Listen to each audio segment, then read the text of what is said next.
పూర్ణ బలముతో ప్రేమించేదన్.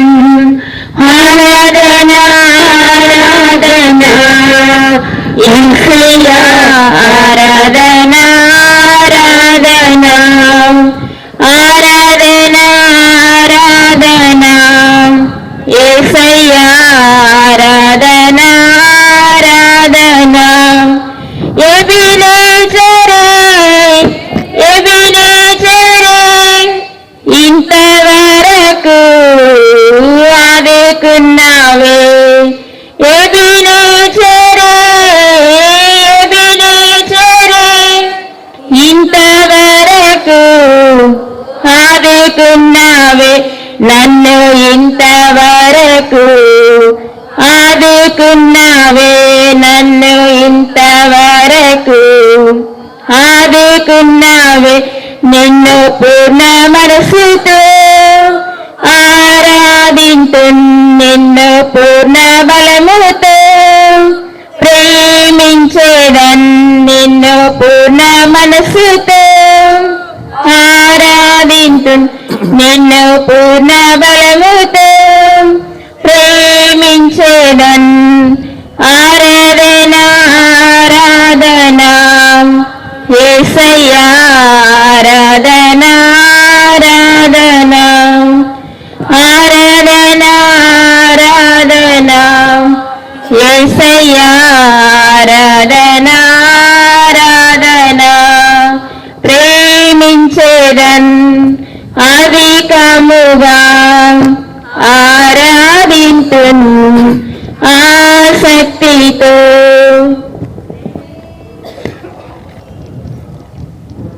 పరిశుద్ధ పరమ దివ్యాస ప్రసాదమునకు సదాకాలము ఆరాధన స్తుతియు స్తోత్రము నమస్కారము కలుగును గాక. పరిశుద్ధ పరమ దివ్యాస ప్రసాదమునకు సదాకాలము ఆరాధన స్తుతియు స్తోత్రము నమస్కారము కలుగును గాక. పరిశుద్ధ పరమ దివ్యాస ప్రసాదమునకు సదాకాలము ఆరాధన స్తుతియు స్తోత్రము నమస్కారము కలుగును గాక.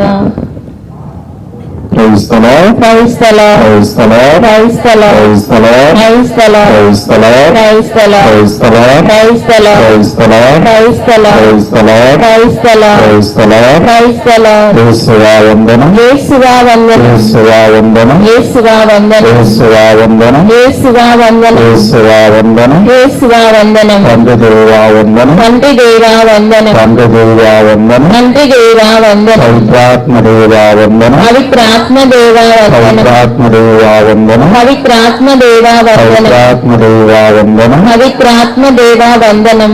Praise the lord, praise the lord, praise the lord, praise the lord, praise the lord, praise the lord, praise the lord, praise the lord, praise the lord. Praise the lord.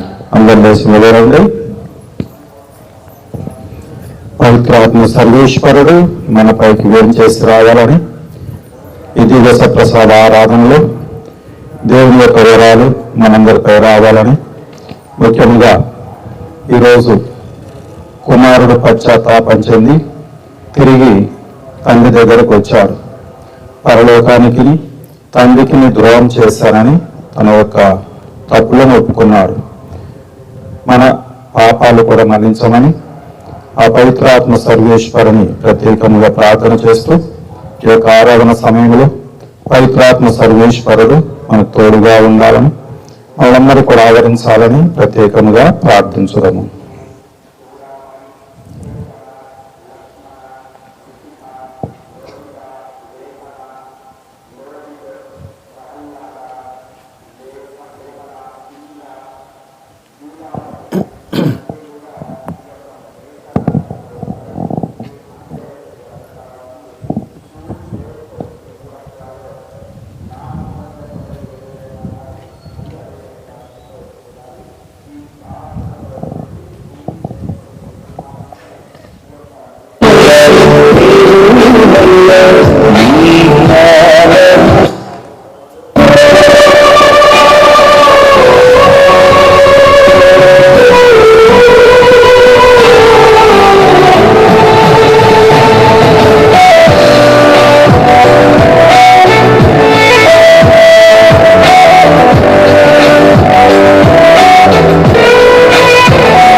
ప్రైస్తలా అందరూ కూర్చోండి.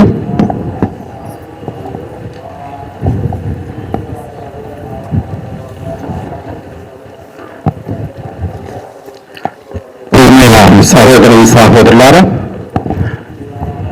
ఈరోజు మనము ఆనందకరమైనటువంటి సంతోషకరమైనటువంటి ఆదివారాన్ని జరుపుకుంటున్నాము. ఈ ఆదివారం రోజున అంటే వారమంతా కూడా మనం ధ్యానించేటువంటి వాక్యాలు సంతోషకరమైనటువంటి ఆనందకరమైనటువంటి వాక్యాలను ధ్యానిస్తున్నాము. మరి ఈ సంతోషము ఇజ్రాయేలు ప్రజలు ఏ విధంగా పంచుకున్నారు అంటే వాళ్ళు చేసినటువంటి పాస్కా పండుగలు. వాళ్ళు ఎన్ని పండుగలు చేశారు? పాస్కా పండుగలు ఒకటే కదా? అడిగింది పాస్కా పండుగ ఒకటే పండుగ చేసుకున్నారు, ఒకటే పాస్కా పండుగ. ఇప్పుడు అది ఎప్పుడు చేశారు? ఐగుప్తు దేశం నుంచి వచ్చిన తర్వాతన రాకముందా? వచ్చిన తర్వాతనేనా? ఎక్కడ చేశారు అది? గిల్గాలో చేశారా? గిల్గా ఎక్కడ వచ్చింది? పొద్దున చదివింది అదేనా? పాస్కా పండుగ మనం చదివే పాస్కా పండుగ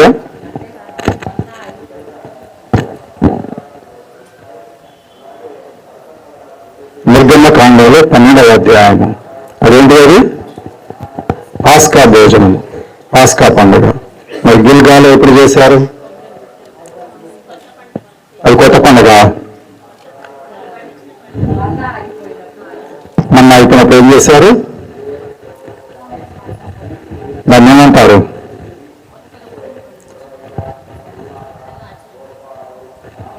వాళ్ళు చేసినటువంటి పాస్కా పండుగలు మూడు పాస్కా పండుగలు చేశారు. మరి ఎక్కడెక్కడ కానీ మనం చూసినట్లయితే నిర్గమకాండము 12వ అధ్యాయాలు మనం చదువుతాము. అంటే వాళ్ళు ఈజిప్టు దేశం నుంచి బయటకు రాకముందు జరిగినటువంటి పాస్కా పండుగ. దానిని మనము ఇంకా కొనసాగిస్తూ ఉన్నాము. ఏమనుంది అక్కడ? దేవుడు అన్ని నియమాలు ఇస్తాడు. పాస్కా పండుగ చేయవలసినటువంటి నియమాలు, మచ్చ కానీ ముడత కానీ ముసళ్ళు కానీ గుడ్డిది కానీ కుంటిది కానీ గుడ్డిది కానీ లేనటువంటి గొర్రెపిల్లని కోసుకోవాలి. ఇంటి వాళ్ళు దాన్ని శుభ్రంగా తినాలి. ఒకవేళ వాళ్ళు తిననట్లయితే ఏం చేయాలి? పక్కన వాళ్ళని తీసుకొని దాన్ని పూర్తి చేయాలి. ఆ రక్తాన్ని ద్వారాలకి పూయాలి. ఆ రాత్రి దూత అందరిని దర్శిస్తుంది. ఎవరికైతే ఆ రక్తపు మరక లేదో వారిలో ఉన్నటువంటి మొదటి సంతానం, జంతువులు కానీ మనుషులు కానీ ఎవరైనా కానీ చనిపోతారు. అది ఆ రాత్రి వాళ్ళు పాస్కా పండుగ చేసుకొని ఏం చేస్తారు? బయలుదేరతారు. అప్పుడు ఫారో రోజు వారిని ఏం చేస్తాడు? వదిలేస్తాడు. వెళ్ళని మీరు, లేకపోతే మా దేశంలో ఉన్నటువంటి వాళ్ళందరూ చనిపోతున్నారు అని. అది మొదటి పాస్కా పండుగ. దానిని మనము ఇప్పుడు పాస్కా రాత్రిలో జరుగుతున్నటువంటి పండుగ. ఇజ్రాయేల్ ప్రజలు ఆ దేశం నుంచి రాత్రి వెళ్ళిపోవటము అంటే చీకటి నుంచి ఎటు వెళ్తున్నారు? వెలుగులోనికి వెళ్తున్నారు. వెలుగులోకి వెళ్ళగానే మొట్టమొదటి ఆటంకం ఏంటిది? ఎర్ర సముద్రం దాటుట. అక్కడ వెళ్ళగానే ప్రజలు మోషే మీద తిరగబడతారు. వెనుకనే ఫారో సైన్యం వస్తుంది, ముందు చూస్తే ఎర్ర సముద్రం. మరేంటి మా బ్రతుకులు, ఎందుకు తీసుకొచ్చావు? మమ్మల్ని ఎది కాకుండా చంపడానికా అనుకున్నారు. అప్పుడు మోషే అంటాడు, మీరు ఓపిక పట్టండి, దేవుని యొక్క మహిమను మీ కళ్ళతో మీరే చూస్తారు అని అన్నప్పుడు దేవుడు మోషే చేతిలో ఉన్నటువంటి కర్రతోటి సముద్రాన్ని తాకమనగానే అది రెండుగా చీలిపోతుంది. అక్కడి నుంచి వాళ్ళు వెళ్ళిపోతున్నారు. ఈలోపు ఫారో సైన్యం వస్తుంది. ఆ నీళ్ళలో కూడా సముద్రంలోకి వచ్చారు. వీళ్ళు అవతల వైపు చేరుకునే సమయానికి మరలా వాళ్ళు మన వెంటబడి వస్తున్నారు. ఏం సంగతి ఏమైంది అనగానే అప్పుడు దేవుడు మరలా అంటాడు, మరలా కర్ర తీసుకొని కొట్టు. అప్పుడు ఎర్ర సముద్రంలో వీళ్ళందరూ కూడా మునిగిపోతారు, చనిపోతారు.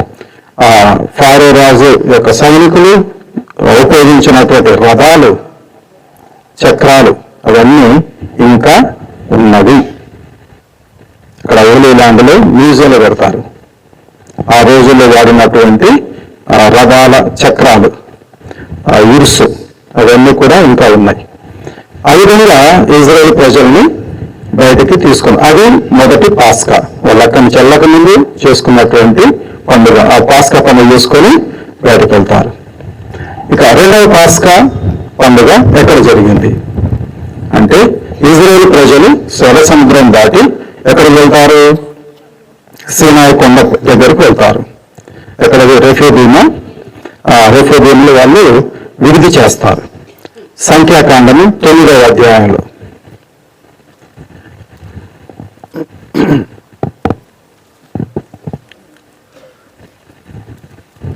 అక్కడ దేవుడు ఇజ్రాయేల్ ప్రజలతో ఒప్పందాన్ని చేసుకుంటాడు. ఆ ఒప్పందమే రెండవ పాస్కా పండుగ. చదువు. ఇశ్రాయేలు ప్రజలు ఐగుప్తు నుండి వెడలి వచ్చి 2వ ఏటి మొదటి నెలలో యావే సీనాయి ఎడారిలో మోషేతో మాట్లాడను. ప్రజలు నియమిత రోజున పాస్కా పండుగ చేసుకొనవలెను. ఈ నెల 14వ రోజు సూర్యాస్తమయముతో పండుగ ప్రారంభమగును. ఉత్సవ నియమాలన్నింటినీ పాటించి పండుగ చేసుకొనుము అని చెప్పెను. కనుక ఉత్సవ నియమాలన్నీ కూడా పాటించి వాళ్ళు ఏం చేసుకోవాలి? పండుగ చేసుకోవాలి. అది రెండవ పాస్కా. ఆ పాస్కా నియమాలను పాటిస్తూ, ఎందుకంటే వాళ్ళు అక్కడి నుంచి వచ్చేస్తారు. సీనాయి కొండ దగ్గరకు వచ్చిన తర్వాత దేవుడు మోషేని కొండ మీదకి రమ్మంటాడు. 10 ఆజ్ఞలు ఇస్తాడు. తర్వాత అది పలకొట్టడం జరుగుతుంది. మళ్ళీ రెండవసారి కూడా 10 ఆజ్ఞలు స్వీకరించిన తర్వాత దేవుడు వారితో ఒప్పందం చేసుకుంటారు. ఆ ఒప్పందమే వారికి పాస్కా పండుగ. ఆ నియమాలన్నీ పాటిస్తూ ఈ పాస్కా పండుగ, అది రెండవసారి చేసుకున్నటువంటి పాస్కా పండుగ. ఇక మూడవసారి చేసుకున్నటువంటి పాస్కా పండుగ ఈ రోజు చదివినటువంటి పఠనాలు, ముఖ్యంగా యెషయా గ్రంథము 5వ అధ్యాయము 12వ వాక్యం నుంచి. ఆ దేశపు పంటను వారు మొట్టమొదటిసారిగా తినప్పటి నుండి ఆ దేశం యొక్క పంట, మొదటి పంట, ఆ పంటను వాళ్ళు ఏం చేశారు? మొదటిసారిగా తిన్నారు. ఈ 40 సంవత్సరాలు కురిసినటువంటి మన్నా భోజనము, దేవుడు వారిని మన్నా భోజనముతో ఏం చేశారు? పోషించారు. అంతమంది ప్రజలని మన్నా భోజనంతో పోషించారు. 1 రోజు కాదు, 2 రోజులు కాదు. ఎన్ని సంవత్సరాలు? దాదాపు 40 సంవత్సరాలు. ఎప్పుడైతే వీళ్ళు ఆ వాగ్దాన భూమి చేరుకున్నారు, వ్యవసాయం చేసి పంట పండించారు, గోధుమలు ఇవన్నీ కూడా వాళ్ళ చేతికి వచ్చినవి. అప్పుడు వాళ్ళు మొట్టమొదటిగా తిన్నటువంటి భోజనము ఏంటిగా? భోజనము రైసా కాదండి, పిండితో రొట్టెలు చేసుకొని కంకులు కాల్చుకొని, పిండితో రొట్టెలు చేసుకొని కంకులు కాల్చుకొని తిన్నారు. మొదటిసారిగా తిన్నారు. అది వాళ్ళ 3వ పాస్కా పండుగ. అంటే ప్రతి ఈ 3 పాస్కా పండుగలు కూడా వాళ్ళల్లో సంతోషము, ఆనందము, ఉత్సాహము కలుగుతుంది.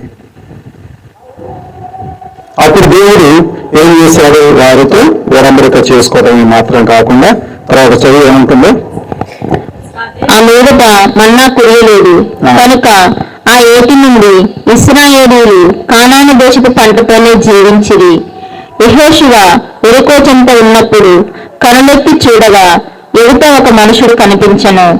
అతడి చేత కత్తి దూసి నిలబడి ఉండెను. యెహోషువ అతన్ని సమీపించి, నీవు మావాడవా లేక శత్రుపక్షము వాడవా అని అడిగెను. కత్తి పట్టుకొని నిలబడ్డటువంటి వ్యక్తిని యెహోషువ అడుగుతున్నాడు, నీవు మావాడివేనా లేదా శత్రువు? అందులో కత్తి చేతిలో ఉంది కాబట్టి. ప్రశ్నించినప్పుడు వచ్చినటువంటి సమాధానం ఏంటిది? నేను యావే సైన్యముకు నాయకుడిగా వచ్చుకుని, నేను యావే సైన్యమునకు నాయకుడిగా ఇచ్చటికి వచ్చుకుని వచ్చాను అని అతడు సమాధానం చెప్పాను. వెంటనే యెహోషువ నేలపై సాగిలపడి చెప్పారు, నేను యెహోషువ యొక్క సైనికునికి నాయకునిగా వచ్చాను అనగానే యెహోషువ ఏం చేస్తున్నారు? సాష్టాంగం. ఎందుకంటే దేవుని యొక్క దూత వచ్చింది అని. అప్పుడు ఏమంటారు? ఈ దాసునకు ప్రభు ఏమి ఆజ్ఞాపించుచున్నాడు అని అడిగెను. నీవు నిలబడిన ఈ ప్రదేశము పవిత్రమైనటువంటి చెప్పులు తీసివేయుము అని యావే సైన్యాధిపతి పలికెను.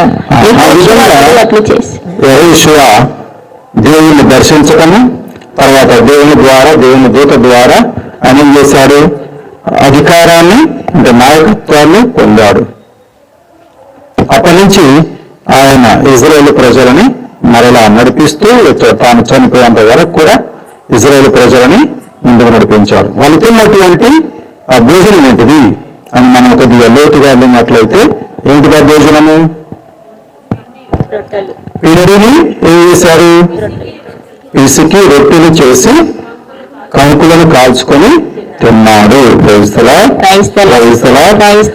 ఏ మన్నా అంటే ఆకాశం నుంచి పడి వారిని 40 సంవత్సరాలు పెంచి పోషించి పెద్ద చేసిందో, శారీరకంగా క్రీస్తు ప్రభు ఈ లోకానికి వచ్చిన తర్వాత ఆయనే మన్నా భోజనంగా నాకిస్తున్నారు.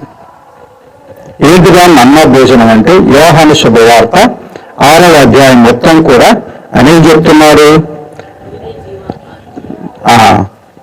మీరు నా శరీరాన్ని భుజించి నా రక్తాన్ని పానం చేస్తున్న తప్ప మీలో జీవము ఉండదు అని స్పష్టంగా చెప్పాను. మీరు నా శరీరాన్ని భుజించాలి, నా రక్తాన్ని పానం చేయాలి. ఈ మాటలు వినగానే అక్కడ ఉన్నటువంటి ప్రజలందరూ కూడా ఏం చేశారు? వెళ్ళిపోయారు. ఇంకొన పిచ్చి పెట్టిందా? మనము ఆయన శరీరం వినాలంట, ఆయన రక్తాన్ని తాగాలంట. మనుషుల యొక్క శరీరాన్ని రక్తాన్ని తాగే వాళ్ళని ఏమంటారు? నరమాంస భక్షకులు. అది ఇంగ్లీష్లో అయితే కానిబల్స్ అంటారు. మనిషి తినటం, పీక్కుని తినటం. అప్పుడు వాళ్ళు అందరూ వెళ్ళిపోతూ ఉంటే యేసు ప్రభు నిరుత్సాహపడ్డాడా? అయ్యో అందరూ పోతున్నారే, నాకు ఎవరు లేరే అన్నాడా? అనలే. శిష్యుల దగ్గరికి వెళ్ళి వాళ్ళు వెళ్ళిపోయారు. మీరు కూడా వెళ్ళిపోతారా? ఆయన నిరుత్సాహపడి అందరూ వెళ్ళిపోయారు కదా, ఇంకా మీరు కూడా వెళ్ళిపోయారని చెప్పారా? చెప్పలేదు. వాళ్ళని అడిగారు, వాళ్ళు ఉంటారా పోతారా? పోతారని అనుకున్నారు. అందుకే అన్నారు, మీరు కూడా వాళ్ళతో వెళ్తారా అంటే అప్పుడు పేతురు ఏమంటున్నారు? మీరు ఎక్కడికి వెళ్ళాలయా? నిత్య జీవపు మాటలు కలిగినటువంటి దేవుడు నువ్వు నీటి అంటి పెట్టుకుని ఉంటావు.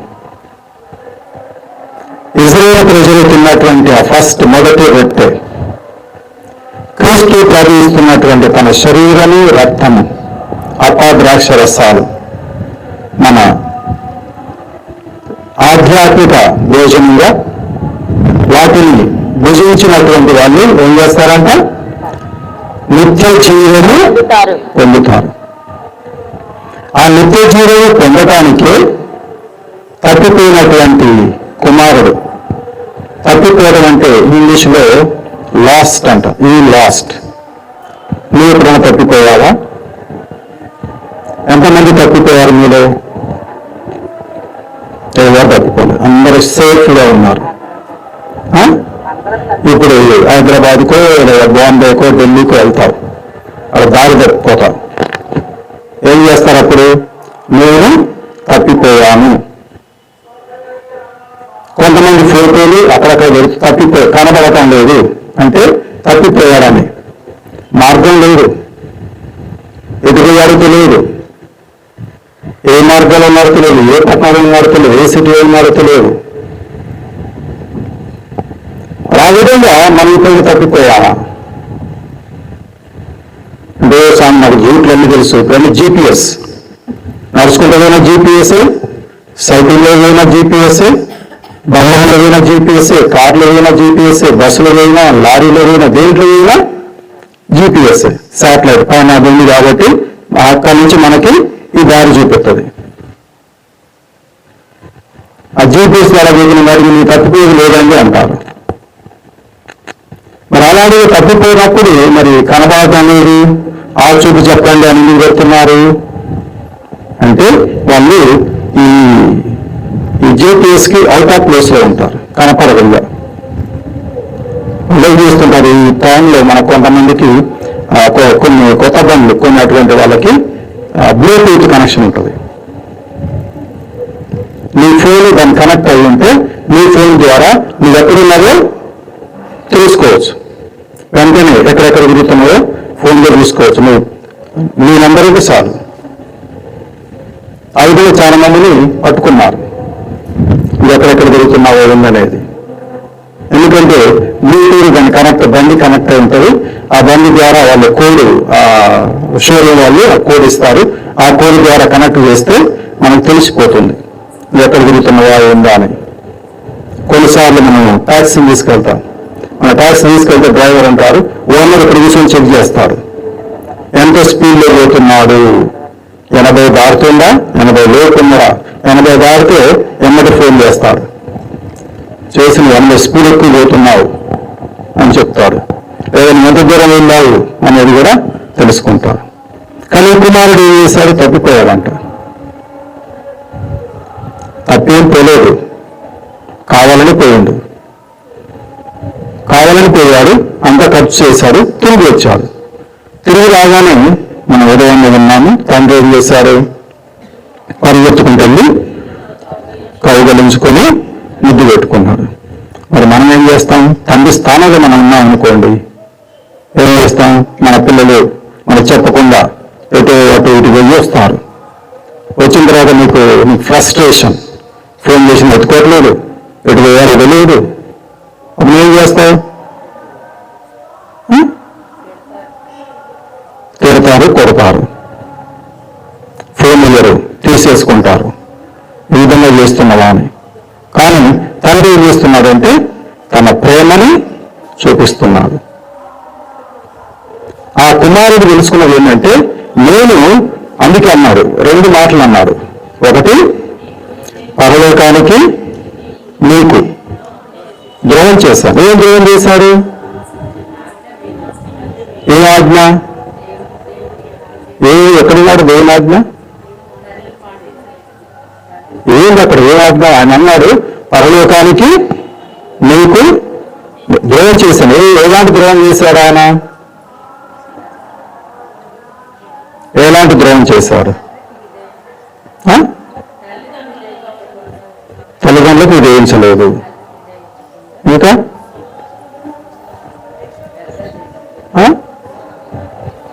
బోధ విలాసాలు చేశాడు. అది తండ్రి వ్యతిరేకతనా? తాను జీవించినటువంటి జీవితము పరలోకానికి వ్యతిరేకత. మరి తండ్రికి ఏ విధంగా జీవించాడు అంటే, యూదుల సాంప్రదాయ ప్రకారం ఆ రోజులలో తండ్రి చనిపోతేనే కుమారుడు ఆస్తి పంపకాలు చేసుకోవాలి. తండ్రి చనిపోయేంత వరకు ఆగాల్సిందే. కానీ ఇక్కడ ఏం చేశాడంటే, తండ్రిని వ్యతిరేకించాడు.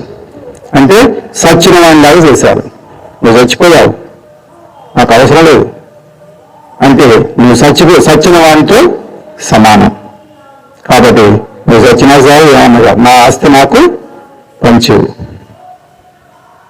అందుకే వచ్చి అంటాడు, అయ్యా నిన్ను చంపాను, నా తప్పైంది. ఇంకొకటేమో దేవునికి వ్యతిరేకంగా జీవించాడు, తన జీవితాన్ని వేషలతో జీవిస్తూ పాడు చేసుకున్నాడు, అది పరలోకానికి వ్యతిరేకంగా. ఆ విధంగా చేసి అంటున్నాడు, నేను పరలోకానికి నీకు నివేదనం చేశాను కాబట్టి నేను యోగ్యుడను కాను. మరి పరలోకానికి ఎందుకు యోగ్యుడను కాను అంటే, ఇశ్రాయేలు ప్రజలు ఏ రొట్టెనైతే భుజించారో క్రీస్తు ప్రభు ఇచ్చినటువంటి భోజనము, ఆ భోజనానికి ఈయన ఆశపడ్డాడు. ఒక సైడు ఆకలితో ఉన్నాడు, శారీరక ఆకలి, తర్వాత ఆధ్యాత్మిక ఆకలి. ఆధ్యాత్మిక ఆకలి ఏ విధంగానంటే అతనికి ఎవరు లేరు, అక్కడ మాట్లాడటానికి లేరు, నీళ్ళు ఇవ్వటానికి లేరు, తిండి పెట్టడానికి లేరు. ఆయన ఉన్నటువంటి ఆయన కంపానియన్స్ ఎవరు? ఆయన కంపానియన్స్ ఎవరు? మన ఫ్రెండ్స్ ఎవరు? పందులు. పందులు దేని గుర్తు? సైతాన్ని గుర్తు. మరి ఆ పందులని నీళ్ళు వెళుతుగా, తర్వాత భోజనం పెట్టగలుగుతుగా. ఈరోజు ఒక అతను పోస్ట్ చేశారు ఒక వీడియో, పందులు తింటుంటే ఈ తప్పిపోయిన కుమారుడు కూడా ఆ దేశంలో తింటుంది. ఏంటి అది చూసారు ఎవరైనా? చూడలేదా? గ్రూప్లో ఉంది అది, చూడడం. తర్వాత ఆ గ్రూప్లో అది ఏంటంటే నూడిల్స్, ఫాస్ట్ ఫుడ్. అవి పెట్టారు, అది నూడిల్స్ పండుగ ఉంటాయా? నూడిల్స్ పండుగ ఉంటున్నాయి, ఏదో నూడిల్స్ తింటున్నారు. మరి ఆ నూడిల్స్ బాధగా పెట్టింది ఏం పెట్టారు? పొట్టు. పండుగ లేదు తౌడు, అది పొట్టు అంటారు. ఆ తౌడు తింటున్నది, మీరు కూడా ఏం చేస్తున్నారు? అదే తౌడు తినాలని. తౌడు తీపింటే కూర్చోదు ఎక్కడికది పోదు, గొంతులో కట్టుకుంటుంది, పొట్టు చుట్టూ చుట్టుకుంటుంది కాబట్టి గొంతులో లేదు. ఈ ఒక్కకు మనకి ఏం చేస్తావు? అవుట్, ఊపిరి ఆడదు. అలాంటి పరిస్థితుల్లో తాను కనువిప్పు కలిగిందంటున్నాడు. నాకు కావలసినటువంటి ఆధ్యాత్మిక భోజనము లేదు, శారీరక భోజనము లేదు, కాబట్టి వెళ్తున్నాను. వెళ్ళగానే పరలోక తండ్రి ఏం చేశాడు? ఆహ్వానించాడు. ఆహ్వానించి ఆయనకేం చేశాడు? ఎప్పుడైతే తండ్రి ఆలింగనం చేసుకున్నాడో అదే పాప క్షమాపణ, మన్నింపు. ఒక మాట కూడా ఎదురు మాట్లాడలేదు. ఆయన ఎప్పుడు కూడా తండ్రిని వ్యతిరేకించినా కానీ కూడా వ్యతిరేకంగా మాట్లాడినా తండ్రి ఏం చేశాడు? ఒక్క మాటను మాట్లాడిందా? తిట్టిందా? కొట్టిందా? లేదు. క్షమించమన్నాడు. క్షమించేసి ఆలింగనం చేసుకొని ముద్దు పెట్టుకున్నాడు. మరి మనం కూడా తప్పిపోయినప్పుడు ఆ ఆధ్యాత్మిక తృష్ణ, ఆధ్యాత్మిక ఆకలి మనం పొందేది ఎక్కడంటే ఇక్కడ దివ్య సప్రసాదం. అందుకే మనం పరలోక ప్రార్థనలో రెండో భాగంలో ప్రార్థిస్తాం. ఏమని? నా నాటికి కావలసిన మా అనుదిన ఆహారాన్ని మాకు ఇవ్వండి. అనుదిన ఆహారమే దివ్య సప్రసాదం. ఆ దివ్య సప్రసాదం కోసమే ఆ తప్పిపోయిన కుమారుడు తిరిగి వచ్చాడు, పరిగెత్తుకుంటూ వచ్చాడు. అప్పుడు ఎప్పుడైతే ఆ పాపం మన్నింపుతో తిరిగి వచ్చాడో పరలోకంలో ఉన్నటువంటి దూతలు ఆనందించారు. ఇంతకుముందు చెప్పిన విధంగానే క్రీస్తు ప్రభు మనము పరలోకానికి వెళ్తే ఆయన ఏం చేస్తున్నాడు? నిలబడి కూర్చున్నటువంటి వాడు, రాజు సింహాసనం మీద కూర్చున్నటువంటి ప్రభువు లేచి నిలబడి ఆహ్వానిస్తున్నాడు. ప్రభువు లేచి నిలబడ్డాడంటే నువ్వు ఎంత గొప్పగా ఉండాలి, ఎంత పునీతుడిగా ఉండాలి, అంత యోగ్యత అర్హత మనము పొందాలి. పొందాలంటే ఏం చేయాలి? ఆయన దగ్గరకు రావాలి. ఆయనతో మన సంబంధము గట్టిగా ఉండాలి. మనము పరలోకం వెళ్తున్నాము, ఆయన నిలబడ్డాడంటే ఇక మనము ఎంత గొప్ప వాళ్ళమో ఆలోచన చేయండి. అందుకే ఆదిలో దేవుడు మానవుని సృష్టించినప్పుడు ఏ స్థితిలో సృష్టించాడు అని మనము సత్యోపదేశంలో నేర్చుకున్నాం. ఎలాంటి స్థితిలో సృష్టించాడు?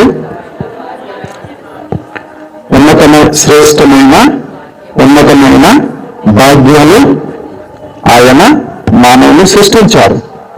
మరి అలాంటి భాగ్యమును, శ్రేష్టమైన భాగ్యాన్ని మనము కాపాడుకోవాలి. ఎప్పుడు దాకా అంటే మనము పరలోకం చేరేంత వరకు కూడా ఆ ఉన్నతమైనటువంటి పవిత్రమైనటువంటి స్థితిని మనం కాపాడుకోవాలి. కాబట్టి ఆ భగవంతుని మనము మనసారా ప్రార్థించడము. అందరూ లేచి నిలబడండి.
Yeah.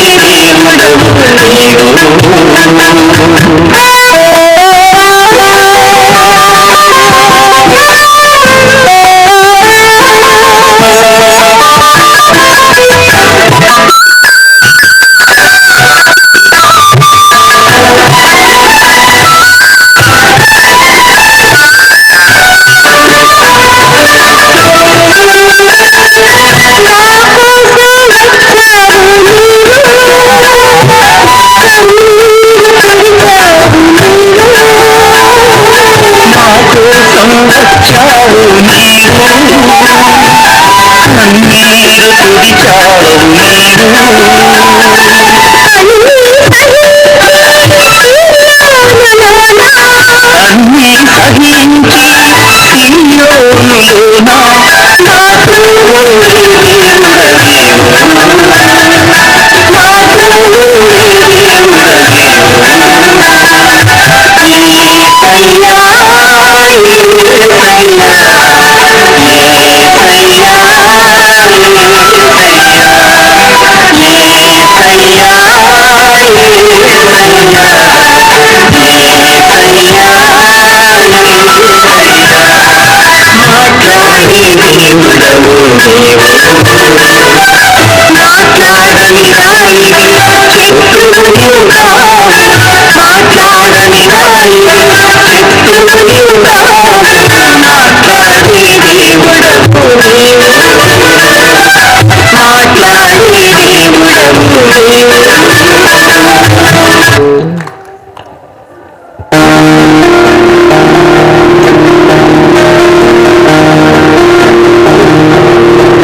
క్రైస్తలా క్రైస్తలా క్రైస్తలా. అందరూ మోకరించండి.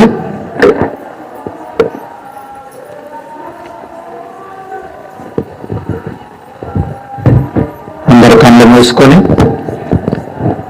దివస ప్రసాద రూపంలో మన మధ్యలో ఉన్నటువంటి ఆ క్రీస్తు భగవంతుని ప్రార్థన చేయండి.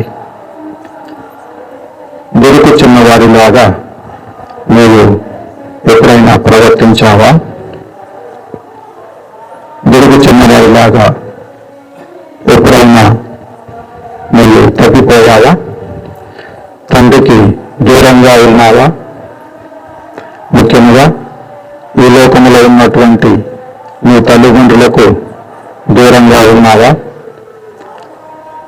వారికి అవిధేయత కలిగి జీవిస్తున్నావా? వారిని లెక్క చేయకుండా నీవే తెలివైనటువంటి వారిని నీవు విర్రవీగుతూ ఉన్నావా? నిన్ను కని పెంచి పెద్ద చేసినటువంటి నీ తల్లిదండ్రులకి నీవు ఏ విధంగా సహాయపడగలుగుతున్నావు? గుడుకు చిన్నవాడు తండ్రి బాగోగులు చూడకుండా తన ఆస్తి తనకు కావాలని పోరాడి ఆస్తిని తీసుకొని వెళ్ళిపోయారు. మరి నీవు కూడా నీ తల్లిదండ్రులతో పోరాడి నీ తల్లిదండ్రులకు దూరంగా ఉంటూ వారిని ఇబ్బంది పెడుతూ వారికి ఎలాంటి తోడ్పాటు లేకుండా చిన్న కుమారుని వలె నీవు నీ కుటుంబానికి దూరంగా వెళ్ళిపోయావా?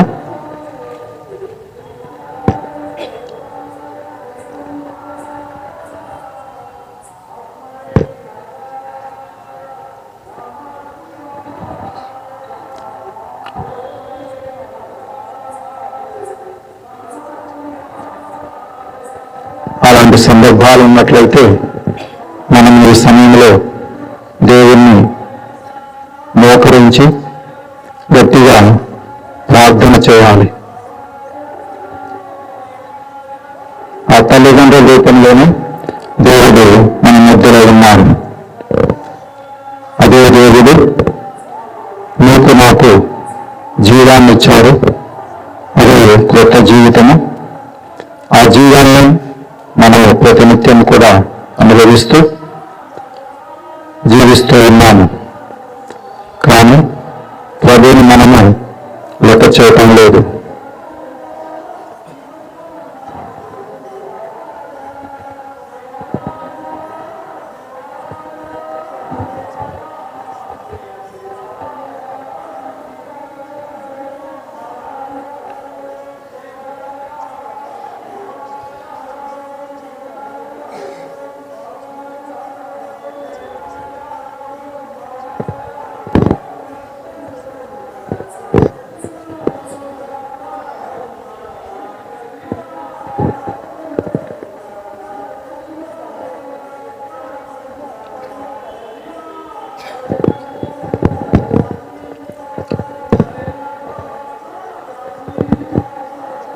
శ్రీరామును వంచోడి వినయముతో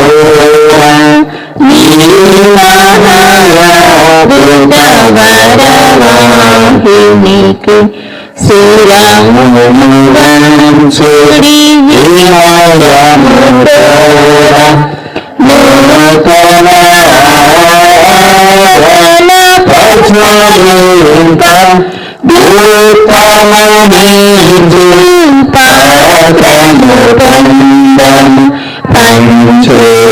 పంచేంద్రియములు గ్రహించబడు విశ్వాసమేగా దైవ రహస్యం.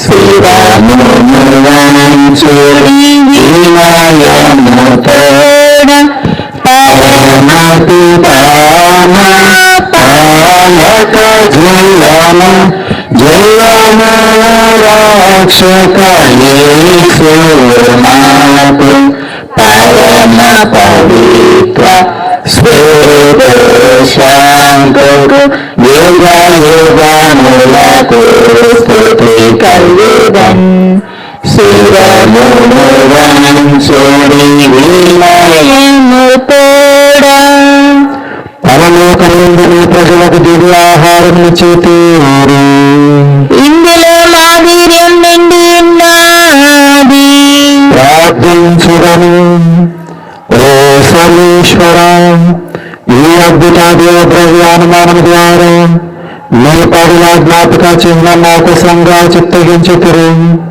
మీ దివ్య శరీర రక్తముల పరమరాస్యములను నేను భక్తి శ్రద్ధలతో పూజింపను మీ రక్షణ ఫలితమున నేను నిరంతరము చదువుచూడను యుగ యుగములు జయించుచూ పాలన చేయున్న వారా నాకు అనుగ్రహించండి. ఆమేన్.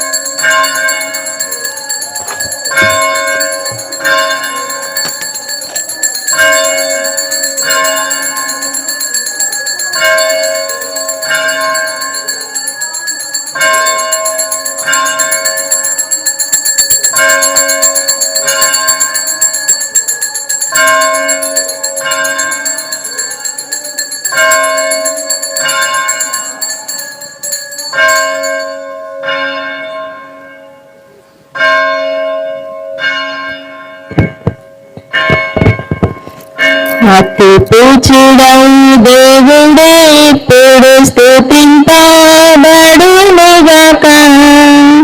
మాధుర్యం అయిన వారి నామం స్తుతింపబడునుగాక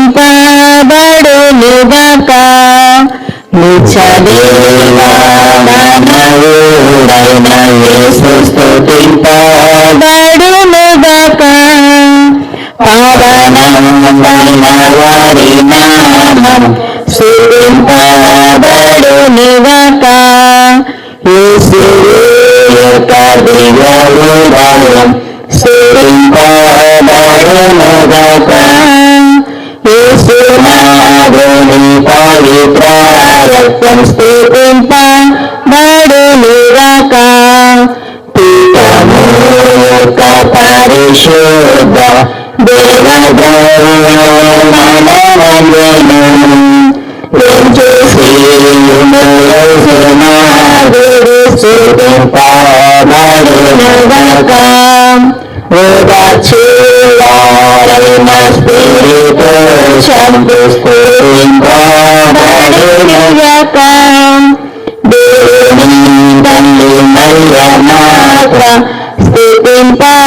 స్తుతింపబడునుగాక మేరీ మాత యొక్క అమయోద్భవం స్తుతింపబడునుగాక